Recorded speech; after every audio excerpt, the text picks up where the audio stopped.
Okay, start. You started or no? God bless you, man. Maybe lesser minutes on the video. Okay. Praise the Lord. The character that entered last Sunday, what was his name? Haman. Thank you, sir, for helping everybody. His name was Haman. What was his role? Haman was suddenly elevated to be, prime minister, super minister, king's right hand, left hand, wing, whatever, And Haman now is flying very high in the kingdom. So what Haman does is he comes up with a very, weird thing that shows where his head is. Whenever I enter this palace, you're supposed to kneel down. He's really everybody to do it. I don't think even they do it for the king. And Haman is saying, you see me coming in, you will be kneeling down till you watch me pass by. So everybody is like the Haman's chariot coming in, all gets ready, dust the floor in front of them because they're supposed to kneel down now. But Mordecai looks at them, turns and walks off. He's hiding behind the trees in the garden. He doesn't want to come and kneel down in front of Haman. And few days go by, and somebody notices that this fellow is not there. Mordecai is not there. He's not kneeling down. So they go and check and find that he is like, he's gone or no? Gone, okay. And then he comes out from the bush, you see. And so they find out that this guy is not paying attention to what Haman has said. And by the way, the king says, okay, what Haman says you should do. So it becomes the king's command. So they question Mordecai, hello, excuse me, who do you think you are? Huh? How come you are not kneeling down? Sorry, I'm not going to do it. But why? I'm a Jew, man. So, Jews don't bow down to anybody else but their God. That's the king's command that you are breaking. It does not matter to me. About the king is my God. Now, what Mordecai is doing is, he's showing boldness. Listen, do you realize this is the king's command? Today's youth talk back. It's like the chess donkeys, no?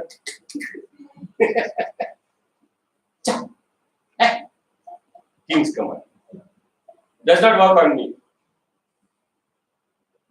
These guys are so shocked, but they want to know what Haman will say about it. So they go and tell him, hey, there's one fellow who doesn't care for you. Uncle Haman. He's not listening, he's not kneeling down. So Haman finds out that this guy has got the guts to disobey this command. And he gets so worried that he decides that not only Mordecai, you said he's a Jew? You said he's a Jew? And you said, you mean that Jews will not bow down? So none of them will live. We'll finish all of them. What? Yes, all of them, whoever, there are many, whoever there, will finish all of them. That's what Haman says. So what they do over here is, they gather together to pick up the lot on when we will kill these fellows. They're so serious about it. And let's read that verse 7 of chapter 3. In the 12th year of King Xerxes. So this guy is 1 year old in the kingdom and already so much of, 12 years old in the kingdom, 12th year. And he's done so many things, he's changed wives, now he's got a new queen. And in the first month, the month of Nisan, they cast the Pur. The Pur basically means lot. And that's how you get the feast of Purim. It was about the lots. The lot was cast to decide the date when they will finish off this whole race. So in the first month, they cast the lot. The first month they cast the lot, and when on which month the lot falls? On the 12th month. I thank God for His grace. He's given them the maximum time. It didn't fall in the second month, not in the fourth month, 12th month straight. First month of 12th year. Full year. They got full year to plan and prepare and pray. That's most important. We forget the P of pray. We only plan and prepare and everything. We forget to pray. And God, do you believe it is God here? That the Lord fell and they picked it up, and God is in control of all these things? Because many times you check out the stories of the Lords in the Bible. You wonder, man thinks it's my choice, my will. Even when you throw the lot, God is in control. So don't go and do this in the casino, thinking it will fall to me. Because one thing is, God never enters there. He's not interested in those games. You see, you're right, completely in the hands of the other fellows, and they are in control of those games. You will come back completely lot-stricken. So be careful. Don't enter there with thinking God is in control of these lots. Many people keep saying all kinds of things, not that when they throw the lots. But here they threw the lot, and the date falls to the 13th. I wonder if that's why this became the unlucky number. Is it 13th in your Bible? No. 12th month, which day? No? Did I see 12th? Okay, we'll come to that later.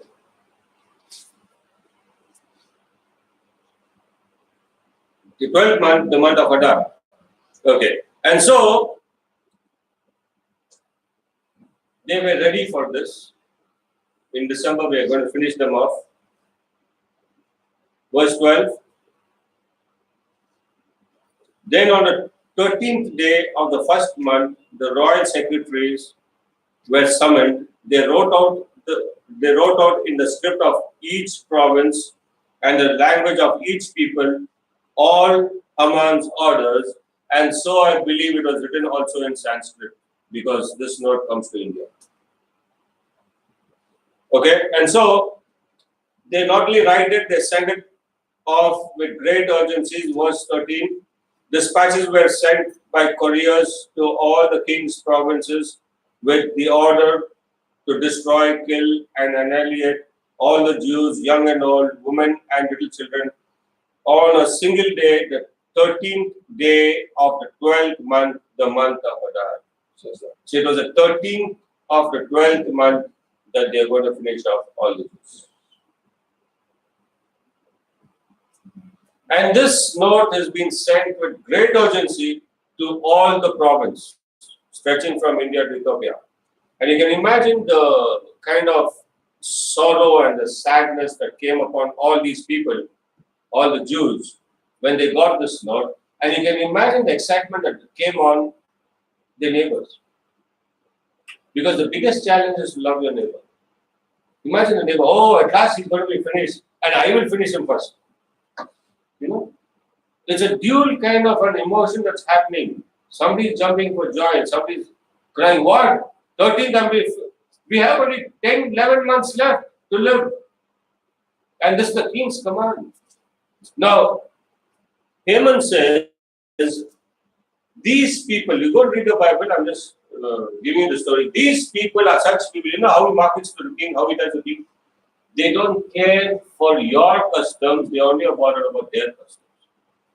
They don't care for your commands, they only obey their God's commands. And my best advice is these people should not be in your kingdom. That's how he said it.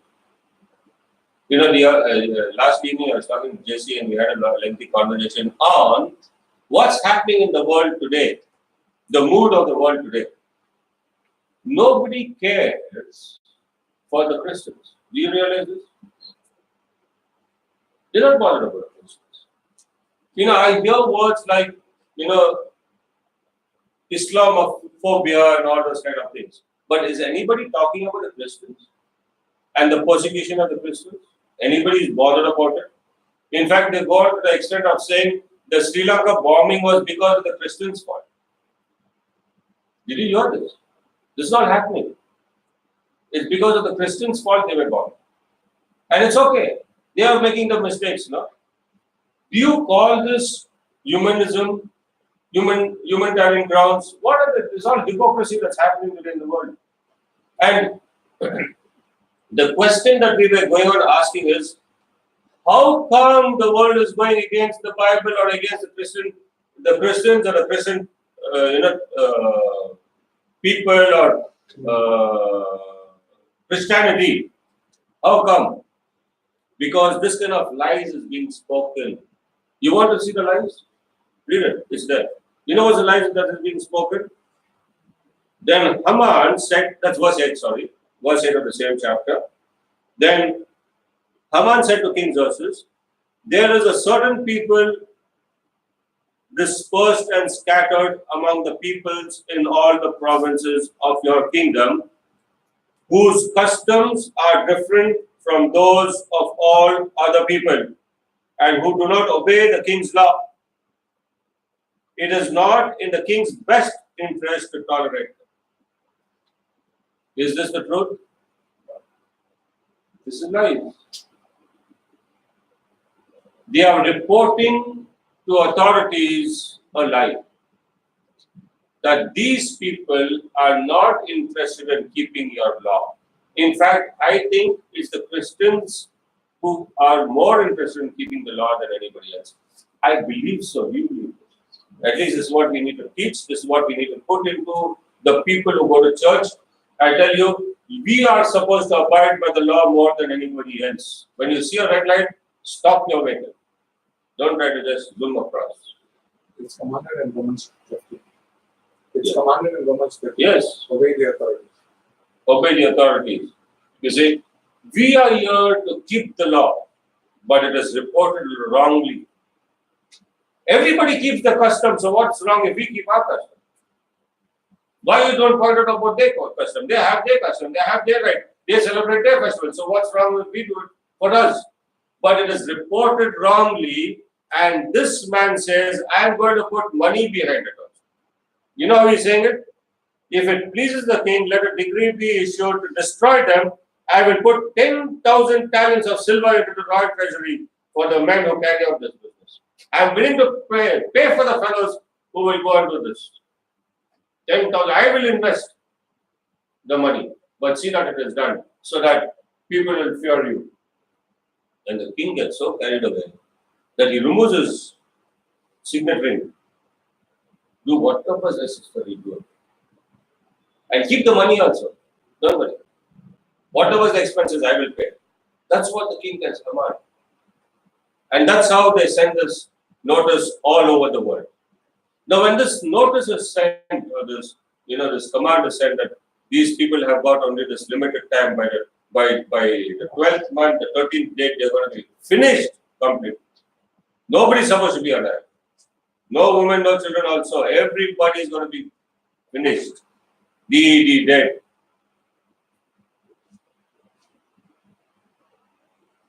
Haman feels so bad. I'm sorry. Mordecai feels so bad. He feels it's all because of him. Because he refused to kneel down, now all these people are going to die. Wouldn't you feel so bad? He tears his clothes, puts on sackcloth and all kinds of things. He's really going nuts, going crazy. He's repenting of it. He's yelling, why did this? My mistake. He's yelling and screaming and crying. He's gone berserk. And so much so that news has reached the queen. Your cousin is screaming outside there and crying. He's not even wearing proper clothes. That means even the sack he's wearing is all got holes, I think. I'm just imagining. He's not only crying, he's being shamefully crying. And the news has come to the queen. She feels so bad for him that she sends some clothes out. Tell him to wear this clothes. This is like, you don't get it all. Oh. Then he realizes she doesn't know anything because no bad news goes into the palace. So she's having a nice life, royal life. Turkey every day. What does it have? Nuts and honey. All kinds of things. Ice cream after dinner. She doesn't know what's happening outside. This one is like, we are on a countdown. The bullets are at, the guns are at our head. You don't know about it. So she sends one of her servants out to find out why is he so sad and why is he crying. And so he sends the news back saying, our days are numbered. We are going to be finished.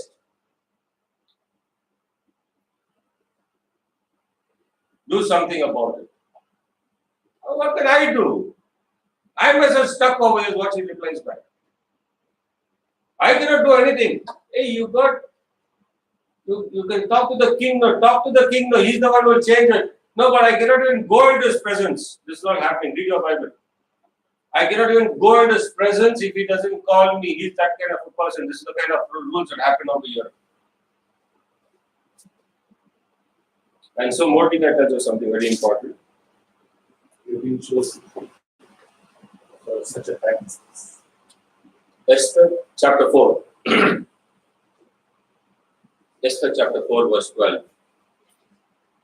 When Esther's words were reported to Mordecai, he sent back this answer. You know, she's saying everything to say, don't get me involved in this. Are you with me so far? She's telling her father, don't get me involved in this, I can do nothing about it. You know, many a time we want to serve God, but we turn around and say, don't get us involved in this problem. We will serve God on our terms.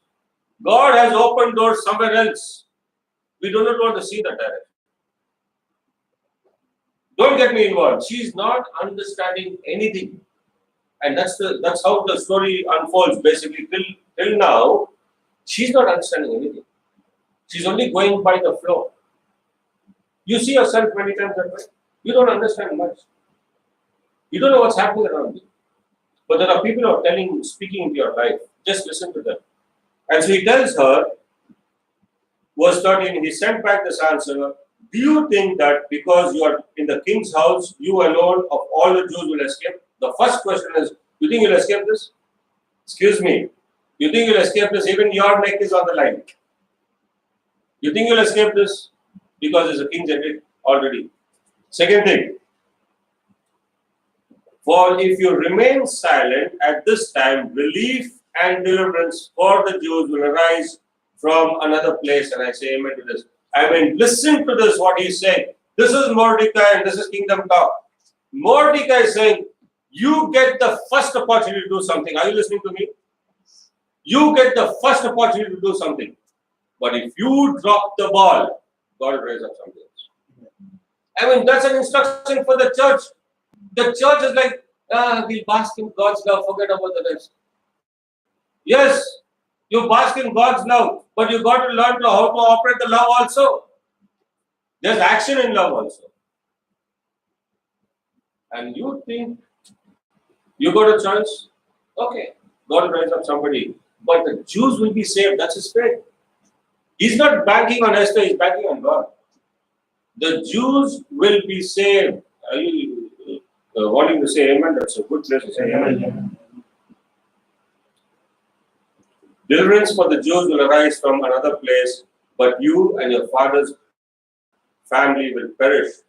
And who knows that you have come to a royal position for such a time as this? Amen. Who knows that you have come to this position, a royal position, for such a time like this? God has given you this opportunity and this position and this privilege and this preference for something very real, for something of His purpose, not for your purpose. Not so that you'll become the queen and you may enjoy all this palace. You got eternity to enjoy. And that's exactly what Dr. Roy was telling us this morning. The doctorate is just a ticket to walk in. The doctorate is going to do nothing. It's just a ticket. When he says doctor, no, those are. Because world understands that language. You know, if you say uneducated, qualification, next few. But doctor, that's a ticket. So, Some are doctors, some are uneducated, and he also drew the balance by saying they were fishermen who wrote all this. So there are different doors for different people. But when God brings you in with whatever ticket, maybe queen, maybe minister, maybe whatever, are you realizing it's for God's purpose? That's the point. And I just want to talk to you this morning about Mordecai. We will carry on the story of Esther next Sunday, but I'll show you some points about Mordecai now before we close up. Because I know you've heard a lot this morning already. Although Mordecai was so shaken up by what the outcome of what his action was. You know what was his action? I will not dishonor God. That was his action. I will not kneel down to that man because my God will be dishonored. That was his action. And because he was willing to stand for God, now all his people are going to suffer. And he feels the guilt of it. He's feeling really the remorse of it. But yet, Mordecai is not losing his focus. Kingdom people understand this. Whatever may happen to shake us, don't lose your focus. He constantly and accurately guides Esther and tells her exactly what she needs to hear. He's not losing her focus. And I tell you, you may have a lot of information, but if you stay quiet, you may lose the opportunity. And somebody else will not get their opportunity. Now, this man, I will tell you, was a man to serve God. He was here to serve God. Did you read in the Bible of his story where it says he left Esther in the palace and went home? That he went now to sit and sit a little wine and relax his life. It does not say that. Since the day Esther got caught up in all this program, he is sitting there on the compound of the king. He is living in the garden and between the gateway of the king and the courtyards of the king. That's where he's living. He's not giving up the opportunity. This man is a bold man. This man is a clever man. And this man is very willing to serve God. He's here to serve God, come what may. To serve God, listen to me, I don't want to lose you. To serve God, I'll give you a principle this morning. You got to be closest to God. Are you following this? To serve God, you need to be closest to God. The ones who serve God the most are the ones who are the closest to God. That's how you get to hear, that's how you get the strength, the grace, the boldness, because God will help us. God will tell us, and God will use us. Just to shift your focus for a little time. Give me some more moments of your concentration. I'm just going to draw this to a conclusion. Who are the closest in the throne room of God? Who are the closest? Can you remind me? The 4 living creatures. The 4 living creatures are the closest. Did you know in the book of Revelation that they had the privilege to unleash the command for the time of revelation? They had the privilege. The 4 living creatures. We wonder why the 4 living creatures, we wonder why they have this kind of features, creepy features. In our human minds, we can't comprehend these kind of features. That they have wings, they have eyes all over, they have different faces, and what's happening in the throne room? But I tell you, the ones who are closest are the ones who will serve. And I just want to draw on from this to tell you that one had the face of a lion. And it talks about be close to God and be as bold as a lion. The righteous are as bold as a lion. God is telling us what you need to be when you're close to God. and you'll be able to do great things for God. Are you willing to be a bold person around the Lord? Come what may, I'm a Jew. When the time comes, are you willing to say, I'm here to serve God? I'm here to stand up for Jesus. Learn to be the lion. Learn to have the strength of the lion. The righteous are as bold as a lion. That's Proverbs 28 and verse 1.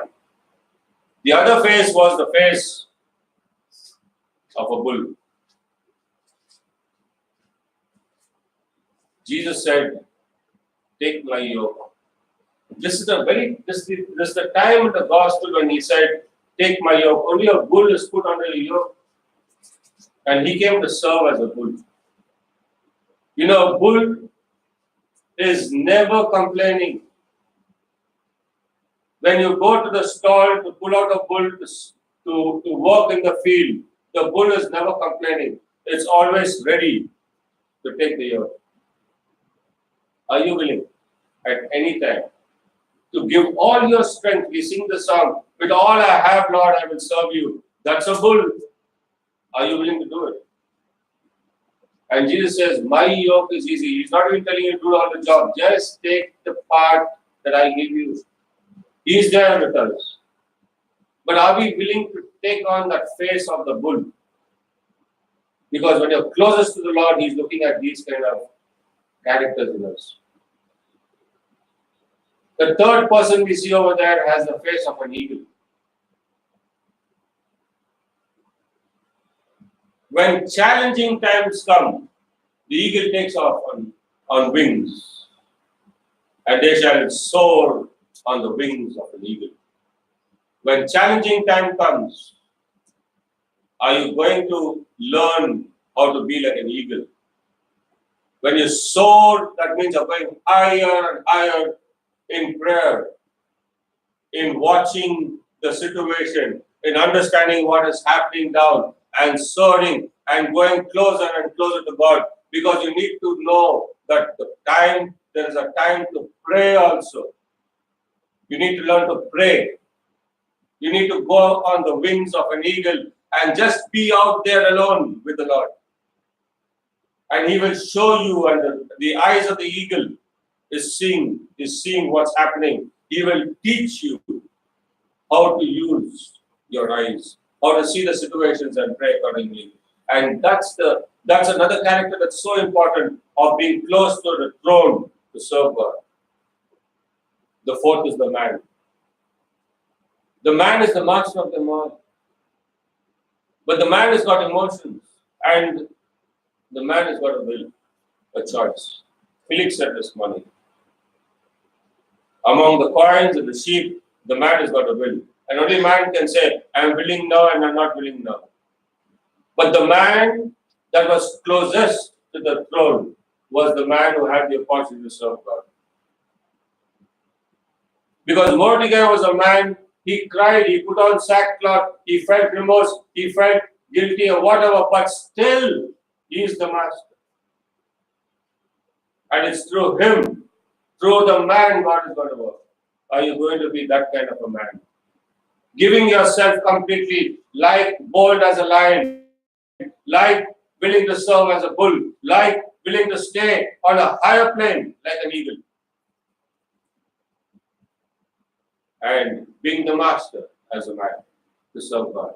And Mordecai was that kind of a man who did not lose his opportunities. He was focused in it. He knew God opened doors. He knew God orchestrated all this. He knew God made this happen. Now he knows God has a plan. He knows Esther's in there for a time like this. That's what he does. Who knows you come to a person like this, a royal person like this, for a time like this. And who knows we are born in a time like this. We are born today where technology is changing, where information is changing, where intelligence is changing, where things are changing. And we are here in this position for a time like this.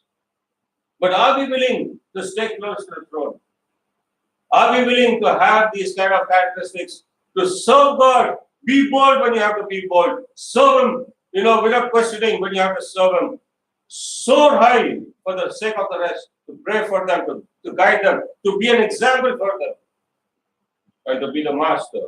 And I tell you what, the word that I want to give you, the last word that will remain in your mind, always keep this in your mind. He is looking for leaders. He is looking for leaders. You may call them shepherds, you may call them guides, you may call them overseers, seers or pastors or whatever. He is looking for the ones who can lead the rest. And the leaders are found closest to the throne.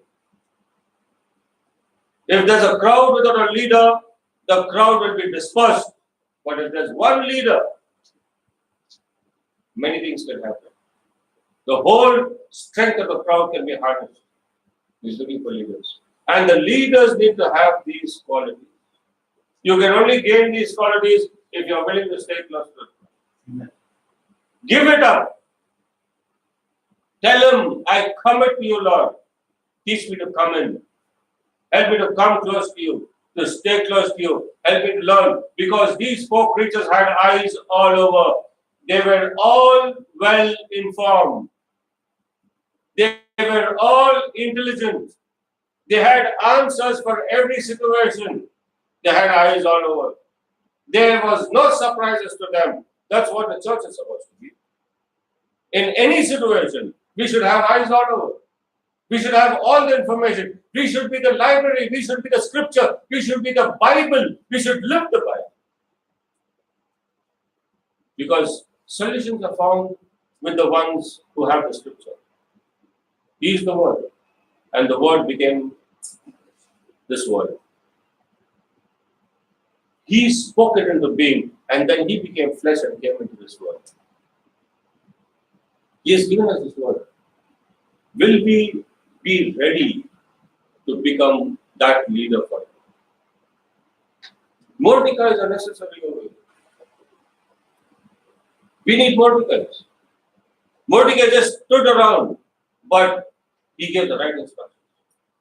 If there was no Mordecai, Esther, you wouldn't have had the story of Esther. She would have been finished and forgotten for all eternity. But if there was one Mordecai, the whole nation can be saved. Everybody was saved.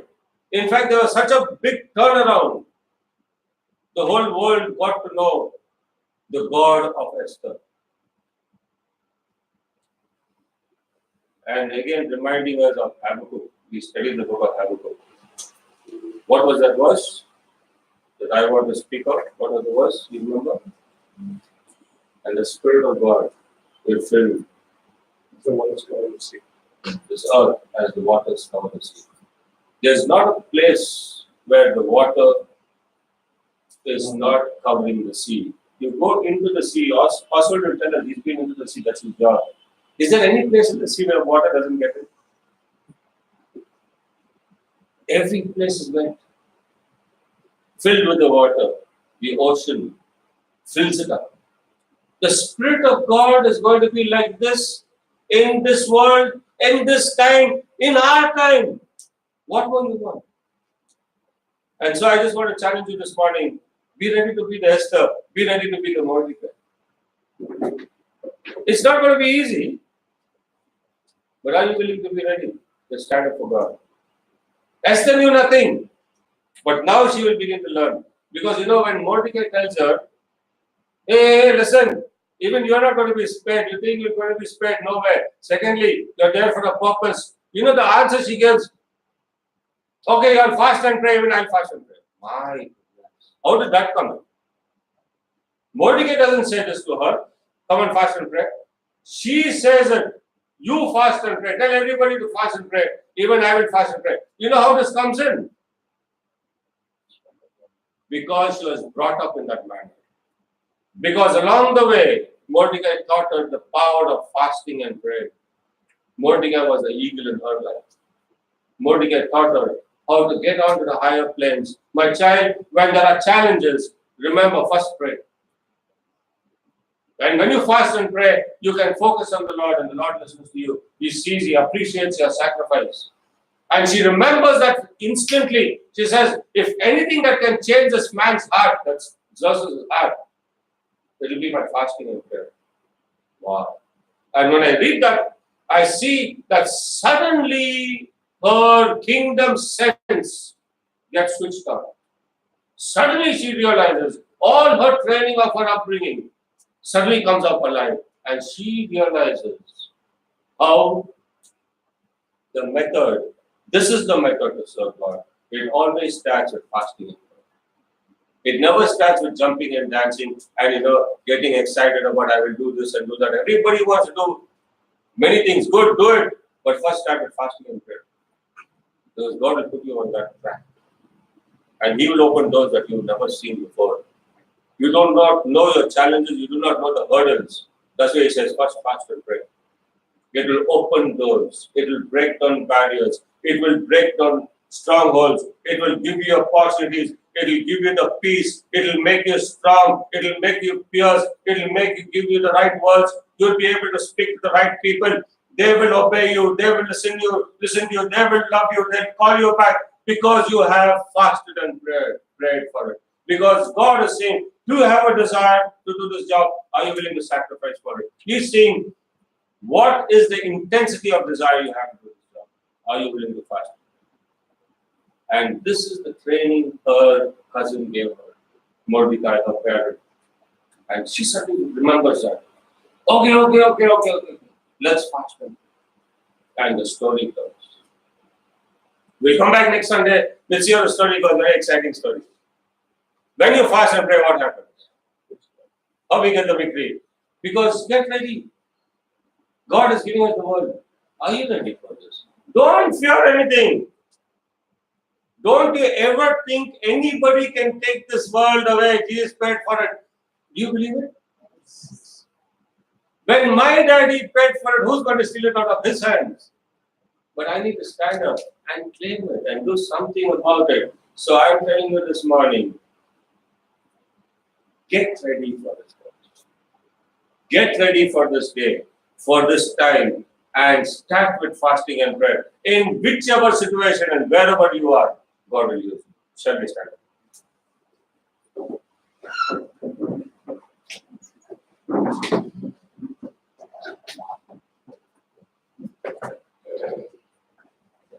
Request you to close your eyes and reflect on God's word, and His call of today, all that He reminded us. Tell Him that you learned that leadership is all about being bold, willing to serve without questioning, being an example to soar as an eagle, live a life of prayer, being watchful, watching out for others, and being the master, the man who will complete the job. Not running away from there, but staying close to the throne room. Staying close to the throne, for God is enthroned. And He's seeking for those who are willing to come close to Him. He's seeking for those who are willing to come and work from a close proximity. He doesn't like the ones who run away as lone rangers. He will use those who are close to Him. And shall we take this encouragement this morning from this character Mordecai and commit our lives back into God's hands to tell Him, loving Lord, I thank You that You look upon me for a purpose. Who am I, God, that You can look upon me to even call me for a purpose? Your purpose is so grand. You are a great God. What can I do in it, Lord? But I thank You that You have involved me in Your great program. You've given me Your grace, You've given me Your word, and You said, it's already done. Loving Lord, help me to give myself into Your holy hands. Whatever's remaining in me, oh Lord, I've wasted my life in many ways. I wasted my strength in many ways. This is what I have today. I'm sorry that I displeased You. I dishonored You. Oh God, that I gave away my youth to others and to other gods. Forgive me, Lord. Oh God, but today I learn from the life of Mordecai, from your word, from your son, for Lord Jesus, the way you served your father. And I am here, Lord God, to tell you that on now on, from today onwards, I give myself in your holy hands. I'm here to serve you, God. Take my life. I give you my all. I hold back nothing. It's not worth it. I'm here to serve you, God. Help me to serve you. Thank you for this opportunity, Lord God, to serve you. Help me to be the Esther that you called me to be. Help me to be the Mordecai of God in your plan. Whatever you want me to be, I say amen to it. Whatever role you ask me to play, I say amen to it, God. Come and take over. Thank you much. Thank you, Lord. And God's faithful people say, amen. God bless you all. Thank you, Jesus.